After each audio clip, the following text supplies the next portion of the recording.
ಎಂಥ ವ್ಯವಸ್ಥೆಯಲ್ಲಿ ಬದುಕ್ತಿದ್ದೀವಿ ನೋಡ್ರಿ.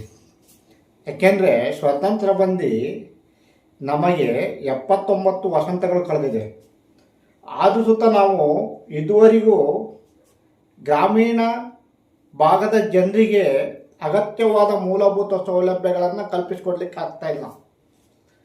ರಾಜಕಾರಣಿಗಳು ತಮ್ಮ ಸ್ವಾರ್ಥಕ್ಕೋಸ್ಕರ ಕಚ್ಚಾಡ್ತಾ ಇದ್ದಾರೆ. ಜನರ ಬಗ್ಗೆ ಅವ್ರಿಗೆ ಕಾಳಜಿನೇ ಇಲ್ಲ. ಜನರ ಸಮಸ್ಯೆಗಳಿಗೆ ಪರಿಹಾರ ಕಂಡುಕೊಳ್ಬೇಕು ಅನ್ನೋ ಒಂದು ಇಚ್ಛಾಶಕ್ತಿ ರಾಜಕಾರಣಿಗಳಿಗಿಲ್ಲ. ಬರೀ ಅವರಿಗೋಸ್ಕರ ಅವ್ರ ಸ್ವಾರ್ಥಕ್ಕೋಸ್ಕರನೇ ಕಚ್ಚಾಡ್ತಾ ಇದ್ದಾರೆ. ಯಾಕೆ ಈ ಮಾತು ಹೇಳ್ತೀನಿ ಗೊತ್ತಾ? ಹರಿಹರ ತಾಲೂಕು ಬನ್ನಿಕೋಡು ಗ್ರಾಮದಲ್ಲಿ ಅಲ್ಲಿರ್ತಕ್ಕಂಥ ಜನರು ಮಶಾಣ ಇಲ್ಲದೆ ಒದ್ದಾಡ್ತಾ ಇದ್ದಾರೆ.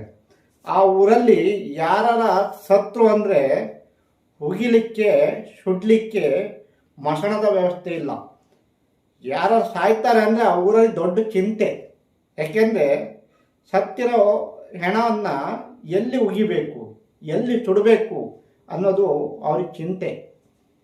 ನೋಡ್ರಿ, ಇದುವರೆಗೂ ಈ ಸರ್ಕಾರಿ ಅಧಿಕಾರಿಗಳು ಸರ್ಕಾರದ ಕೆಲಸ ದೇವರ ಕೆಲಸ ಅಂತ ಮಾಡಿದರೆ ಯಾವತ್ತೋ ಬನ್ನಿಕೋಡು ಗ್ರಾಮದ ಜನರಿಗೆ ಸ್ಮಶಾನದ ವ್ಯವಸ್ಥೆ ಸಿಗ್ತಾ ಇತ್ತು. ಇವತ್ತೂ ಇಲ್ಲ. ನಾವು 2019ರಲ್ಲಿ ಸುದ್ದಿ ಮಾಡಿದ್ವಿ. ಅಲ್ಲಿರ್ತಕ್ಕಂಥ ಸರ್ಕಾರಿ ಶಾಲೆಯ ಮುಂಭಾಗದಲ್ಲಿ ಹೆಣಗಳನ್ನು ಸುಡ್ತಾ ಇದ್ರು. ಅದು ಶಾಲೆ ಮುಂಭಾಗದಲ್ಲಿ. ಈ ಕಡೆ ಮಕ್ಕಳಿಗೆ ಪಾಠ ಮಾಡ್ತಾ ಇರಬೇಕು, ಆ ಕಡೆ ಹೆಣವನ್ನು ಸುಡಬೇಕು. ಅದು ಇರ್ತಕ್ಕಂಥ ಅದೇನೋ ಯಾವುದೋ ಕಾಲುವೆ, ಯಾವುದೋ ರಾಜ ಕಾಲುವೆನೋ ಮತ್ತೊಂದೋ ಗೊತ್ತಿಲ್ಲ, ನೀರು ಹರಿದೋಗುತ್ತೆ. ಆ ಜಾಗದಲ್ಲಿ ಸುಡಬೇಕಿತ್ತು. ಮಳೆಗಾಲದಲ್ಲಂತೂ ಅಲ್ಲಿ ಅದನ್ನೂ ಮಾಡ್ಲಿಕ್ಕೆ ಬರಲ್ಲ ಅಂತ ಒಂದು ವ್ಯವಸ್ಥೆ ಇತ್ತು. ಇವತ್ತು ಜನ ತಮ್ಮ ತಾಳ್ಮೆಯನ್ನು ಕಳ್ಕೊಂಡು ಇವತ್ತು ಆ ಶವವನ್ನು ತೆಗೆದುಕೊಂಡು ಬಂದು ಪಂಚಾಯತಿ ಮುಂದೆ ಇಟ್ಟು ಪ್ರತಿಭಟನೆ ಮಾಡಿದ್ವಿ. ನಾಚಿಕೆ ಆಗ್ಬೇಕ್ರಿ.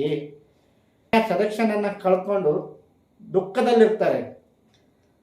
ಅಂಥವರು ಹೆಣ ಹೂಳಲಿಕ್ಕೆ ಸುಡಲಿಕ್ಕೆ ಜಾಗ ಇಲ್ಲ ಅಂಥೇಳಿ ಪಂಚಾಯತಿ ಮುಂದೆ ಆ ಶವವನ್ನು ಇಟ್ಟು ಪ್ರತಿಭಟನೆ ಮಾಡಿದರು. ಯಾರ ವಿರುದ್ಧ ಮಾಡಿದರು? ವ್ಯವಸ್ಥೆ ವಿರುದ್ಧ, ಅಧಿಕಾರಿಗಳ ವಿರುದ್ಧ, ರಾಜಕಾರಣಿಗಳ ವಿರುದ್ಧ ಹೋರಾಟ ಮಾಡಿದರು. ನಾಚಿಕೆ ಆಗಬೇಕು.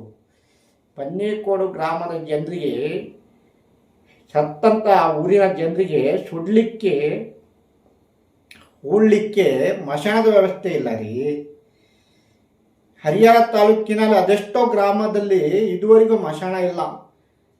ನಿರಂತರವಾಗಿ ಸುದ್ದಿ ಮಾಡ್ತಿದ್ದಾರೆ ನಮ್ಮ ಮಾಧ್ಯಮ ಮಿತ್ರರು. ಗುತ್ತೂರಿನ ಅಲ್ಲಿರ್ತಕ್ಕಂಥ ಒಂದು ಗುತ್ತೂರು ಗ್ರಾಮದ ಜನರು ಸತ್ತರೆ ಸುಡ್ಲಿಕ್ಕೆ ಹೂಳಲಿಕ್ಕೆ ಮಶಾಣದ ವ್ಯವಸ್ಥೆ ಇಲ್ಲ. ಮಳೆಗಾಲದಲ್ಲಿ ಆ ಹೆಣ ತಗೊಂಡು ಎಲ್ಲಿ ಸುಡಬೇಕು, ಎಲ್ಲಿ ಉಗಿಬೇಕು? ಆ ಹೊಳೆ ಹತ್ರ ದುಳೆ ಹೊಳೆ ಗ್ರಾಮದಲ್ಲಿ ಸ್ಮಶಾನ ಇಲ್ಲ.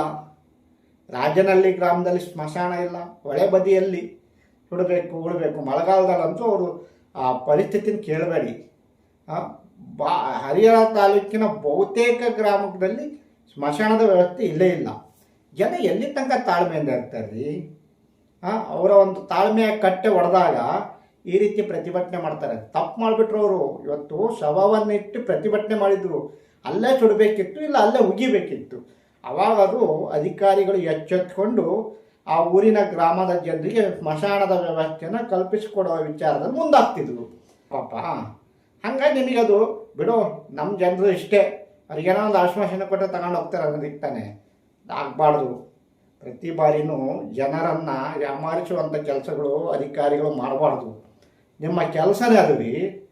ಯಾವ ಊರಿನ ಜನರಿಗೆ ಏನು ಸಮಸ್ಯೆ ಇದೆ, ಯಾವ ಸೌಲಭ್ಯ ಬೇಕಾಗಿದೆ ಅದನ್ನು ಕಲ್ಪಿಸ್ಕೊಡ್ಬೇಕು. ಸರ್ಕಾರಕ್ಕೆ ವರದಿ ಕೊಡಬೇಕು ರೀ ನೀವು. ಅದೆಷ್ಟೋ ಅರ್ಜಿಗಳನ್ನು ನಿಮ್ಮ ಮೂಲಕ ಮುಖ್ಯಮಂತ್ರಿಗೆ ತಲುಪಲಿ ಅಂತ ಕೊಡ್ತಾರೆ. ನೀವು ಅದನ್ನು ಮುಖ್ಯಮಂತ್ರಿಗಳಿಗೂ ತಲುಪಿಸಲ್ಲ, ಮುಖ್ಯಮಂತ್ರಿಗಳ ಕಾರ್ಯದರ್ಶಿಗೂ ತಲುಪಿಸಿರಲ್ಲ. ನೀವು ಸಂಬಂಧಪಟ್ಟಂಥ ಮಂತ್ರಿಮಂಡಲದ ಸಚಿವರಿಗೂ ನೀವು ತಲುಪಿಸಲ್ಲ. ನಿಮ್ಮಲ್ಲೇ ಬಿದ್ದಿರ್ತವೆ. ಮತ್ತು ಇನ್ಯಾವತ್ತೋ ಒಂದಿನ ಕೇಳಕ್ಕೆ ಬಂದಾಗ ಅಲ್ಲಿ ಕಡತಗಳೇ ಇರಲ್ಲ, ಅರ್ಜಿಗಳು ಕೊಟ್ಟಂಥ ಅರ್ಜಿಗಳೇ ಇರಲ್ಲ. ಕಳೆದೋಗಿದೆ ಮತ್ತೊಂದು ಸಲ ಕೊಡ್ರಿ ಅಂತೀರ. ಆಗಬಾರ್ದು. ನಿಜವಾಗ್ಲೂ ಭಾಳ ಬೇಜಾರಾಗುತ್ತೆ. ಇವತ್ತು ಸಾವಿನ ಮನೆಯಲ್ಲಿ ಸೂತಕದ ವಾತಾವರಣ ಇತ್ತು. ಅಂಥ ಸಂದರ್ಭದಲ್ಲಿ ಆ ಹೆಣವನ್ನು ಸುಡಲಿಕ್ಕೆ ಹೂಳಲಿಕ್ಕೆ ಜಾಗ ಇಲ್ಲದೆ ಪಂಚಾಯತಿ ಮುಂದೆ ತಂದಿಟ್ಟು ಪಂಚಾಯತಿ ಅಧಿಕಾರಿಗಳ ವಿರುದ್ಧ ತಮ್ಮ ಆಕ್ರೋಶವನ್ನು ವ್ಯಕ್ತಪಡಿಸಿದ್ರು. ಪಂಚಾಯಿತಿ ಅಧಿಕಾರಿಗಳ ವಿರುದ್ಧ ಆಕ್ರೋಶ ಅಂದ್ಕೊಂಡ್ರೆ ಸಂಬಂಧಪಟ್ಟ ಎಲ್ಲರಿಗೂ ಬಂತು. ಸರ್ಕಾರಿ ಅಧಿಕಾರಿಗಳಿಗೆ ನಾಚಿಕೆ ಆಗಬೇಕು. ನಿಮ್ಗಳ ವಿರುದ್ಧ ಹೋರಾಟ ಮಾಡಿದ್ರು ನೋಡ್ರಿ. ಅಲ್ಲಿ ಸದನದಲ್ಲಿ ಬೆಳಗಾವಿಯಲ್ಲಿ ಅಧಿವೇಶನ ನಡೀತಾ ಇದೆ. ಅಧಿವೇಶನ ಜನಸಾಮಾನ್ಯರ ತೆರಿಗೆ ಹಣದಿಂದ ನಡೀತಕ್ಕಂಥದ್ದು. ಕೋಟ್ಯಾಂತರ ರೂಪಾಯಿ ಖರ್ಚು ತೋರ್ತಾ ಇದ್ದೀರಾ. ಆದರೆ ಜನರ ಪರವಾಗಿ ಧ್ವನಿ ಎತ್ತಿ ಜನರಿಗೆ ಬೇಕಾದ ಸೌಲಭ್ಯದ ಸಂಬಂಧಪಟ್ಟಂತೆ ಧ್ವನಿ ಎತ್ತಿ ಯಾರು ಚರ್ಚೆ ಮಾಡ್ತಾ ಇಲ್ಲ. ಅಗತ್ಯ ವಿಚಾರದ ಮೇಲೆ ಚರ್ಚೆ ನಡೀತಾ ಇಲ್ಲ. ಅಗತ್ಯ ವಿಷಯದ ಮೇಲೆ ಚರ್ಚೆ ನಡೀತಿಲ್ಲ. ಎಲ್ಲ ಹಿತಾಸಕ್ತಿ, ಸ್ವಂತ ಸಾಕು, ಎಲ್ಲ ಅವರವ್ರ ಸ್ವಾರ್ಥಕ್ಕೋಸ್ಕರ, ಅವರ ಅನುಕೂಲಕ್ಕೋಸ್ಕರ ಚರ್ಚೆ ನಡೀತಾ ಇದೆ. ಸದನದ ದಿನಗಳನ್ನು ಮೊಟಕುಗೊಳಿಸ್ತಾ ಇದ್ದೀರಾ, ಅವಧಿಗಳನ್ನು ಮೊಟಕುಗೊಳಿಸ್ತಾ ಇದ್ದೀರಾ. ಸದನದಲ್ಲಿ ಅದೆಷ್ಟೋ ಶಾಸಕರು ಸಚಿವರು ಪಾಲ್ಗೊಳ್ತಾರೇ ಇಲ್ಲ. ಏನು ಇಂಥ ಕಾಟಾಚಾರಕ್ಕೆ ನೋಡ್ರಿ. ಈಗಲೂ ಕಾಲ ಮಿಂಚಿಲ್ಲ. ಜನ ನಿಮ್ಮಗಳ ವಿರುದ್ಧ ಭಾಳ ಆಕ್ರೋಶವನ್ನು ತಮ್ಮ ಮನಸ್ಸಿನಲ್ಲಿ ಇಟ್ಕೊಂಡಿದ್ದಾರೆ. ಅದು ಯಾವ ಸಂದರ್ಭದಲ್ಲಿ ಯಾವ ರೀತಿಯಲ್ಲಿ ಸ್ಫೋಟ ಆಗ್ತಿತ್ತೋ ಗೊತ್ತಿಲ್ಲ. ದೊಡ್ಡ ಮಟ್ಟದ ಕ್ರಾಂತಿ ಆಗತ್ತೆ. ನೀವು ಎಚ್ಚೆತ್ಕೊಳ್ಳಿಲ್ಲ ಅಂದರೆ ಮುಂದೊಂದು ದಿನ ನೀವು ನಿಮ್ಮ ಅಸ್ತಿತ್ವನೇ ಇಲ್ಲ ಅನ್ನೋ ರೀತಿಯಲ್ಲಿ ಜನರು ದಂಗೆ ಹೇಳ್ತಾರೆ. ಎಚ್ಚರಿಕೆಯಿಂದ ಇರ್ರಿ. ಜನರಿಗೆ ನೀವು ಇದುವರೆಗೂ ನೀವು ಕೊಟ್ಟಂಥ ಆಶ್ವಾಸನೆ ಭರವಸೆಗಳು ಈಡೇರಿಲ್ಲ. ಸುಳ್ಳು ಭರವಸೆಗಳು, ಸುಳ್ಳು ಆಶ್ವಾಸನೆಗಳನ್ನು ಜನರಿಗೆ ಗೊತ್ತಾಗ್ತಾ ಇದೆ. ಇವತ್ತು ಸಾಮಾಜಿಕ ಜಾಲತಾಣದಲ್ಲಿ ಪ್ರತಿಯೊಂದನ್ನು ಸೂಕ್ಷ್ಮವಾಗಿ ಜನಸಾಮಾನ್ಯ ಗಮನಿಸ್ತಾ ಇದ್ದಾನೆ. ನಿಮ್ಮ ಪ್ರತಿಯೊಂದು ನಡೆಯನ್ನು ಅಬ್ಸರ್ವ್ ಮಾಡ್ತಾ ಇದ್ದಾರೆ. ಅವರು ದಡ್ರು ಅನ್ಕೊಂಬೇಡ್ರಿ. ಇವತ್ತು ಪ್ರತಿಯೊಬ್ಬರು ಶಿಕ್ಷಣ ಪಡೆದಿದ್ದಾರೆ, ಸಂವಿಧಾನದ ಅಡಿಯಲ್ಲಿ ಬದುಕ್ತಿದ್ದಾರೆ. ಸಂವಿಧಾನದ ಅಡಿಯಲ್ಲಿ ನಮಗೆ ಏನೆಲ್ಲ ಸೌಲಭ್ಯಗಳು ಇದ್ದಾವೆ ಅನ್ನೋದನ್ನ ತಿಳ್ಕೊಂಡಿದ್ದಾರೆ. ಸಂವಿಧಾನದ ಅಡಿಯಲ್ಲಿ ನಮ್ಮ ಸೌಲಭ್ಯಗಳನ್ನು ಹೇಗೆ ಪಡಿಬೇಕು ಅನ್ನೋದನ್ನ ಕಲ್ತಿದ್ದಾರೆ. ಹೋರಾಟದ ದಾರಿಯ ಮೂಲಕ, ಪ್ರತಿಭಟನೆಯ ಮೂಲಕ ನಿಮಗೆ ಎಚ್ಚರಿಕೆಗಳನ್ನು ಆಗಿಂದಾಗೆ ಕೊಡ್ತಾ ಇದ್ದಾರೆ. ಆದರೂ ಸುತ್ತ ನೀವು ಎಚ್ಚೆತ್ಕೊತಾ ಇಲ್ಲ. ದಂಗೆಗಳಿಗಿಂತ ಮುಂಚೆ ಜನರಿಗೆ ಬೇಕಾದಂಥ ಸೌಲಭ್ಯವನ್ನು ಕೊಡಿ. ಬನ್ನಿಕೋಡು ಗ್ರಾಮದ ಹಲವು ವರ್ಷದ ಹೋರಾಟ. ಅವ್ರಿಗೆ ಮಶಾಣ ಬೇಕು ಅಂತ ಕೇಳ್ತಿದ್ದಾರೆ. ಒದಗಿಸ್ಕೊಡೋಂಥ ಕೆಲಸ ಮಾಡಿ. ಅತಿ ದೊಡ್ಡ ಪಂಚಾಯತಿ ಅದು. ಅವ್ರಿಗೆ ಬೇಕಾದಂಥ ಸೌಲಭ್ಯ ಕೊಡ್ರಿ. ಆ ಊರಿನ ಜನರಿಗೆ ಎಷ್ಟು ವರ್ಷದಿಂದ ನಿಮ್ಮ ಸ್ಮಶಾನದ ಬಗ್ಗೆ ಬೇಡಿಕೆ ಇಟ್ಟಿದ್ದಾರೆ, ಎಷ್ಟು ವರ್ಷದಿಂದ ಅವ್ರು ಹೋರಾಟ ಮಾಡ್ತಿದ್ದಾರೆ ಗೊತ್ತಾ? ಆದರೂ ನೀವು ಇದುವರೆಗೂ ಎಚ್ಚೆತ್ಕೊಂಡು ಅವ್ರಿಗೆ ಸೌಲಭ್ಯ ಕಲ್ಪಿಕೊಟ್ಟಿಲ್ಲ ಅಂದರೆ ನಾಚಿಕೆ ಆಗಲ್ಲ ನಿಮಗೆ?